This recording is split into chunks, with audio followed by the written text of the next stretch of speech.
Kini kiba kia bat hang te umran. Kimdei kiban wan haslong. Kimdei kiban le jajantia. Kidei kiba transit kiba mun le silsar. But yakane due protocol has been completed nadu na entry point. Lale ay kata. Pi ka kawai ka mga kerpat iki seng balang.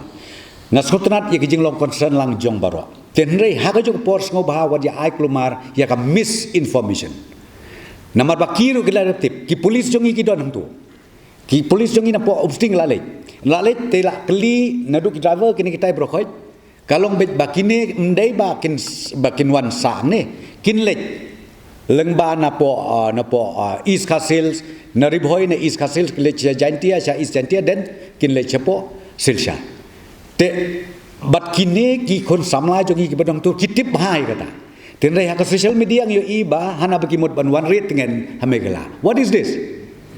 That's what ngong pi ki don kam bandon ke responsible statement namar ngas hutnat ya ki jinglong alert joki ke jing trei kejing sokia juki nakam takanika aka bajia tang bah ko pos ngobha what I feedback ya ka misinformation namar bakan create kai ka confusion yaki pajba jong jelam ekla jongi phimut ban ong bangi naka komen ngin kwa ai mo bat kum katakan dia ngin kwa ai mo ban warra yaki buri kum ha katang ti bat lagi kwa kum ta phimut ong ngin ya thu mo bang ngimut ban sim tangi ki highly skilled belengi ong ki highly skilled ngim masih ban sim Badi kata ni da pentip pajba.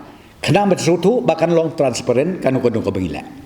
Te nakal kadao ko banga kerpat kolong please let us restrain ourselves from this type of statement namar ba ka create kai ka confusion. Ya ki pajba jong jelam ikla jong borokoi.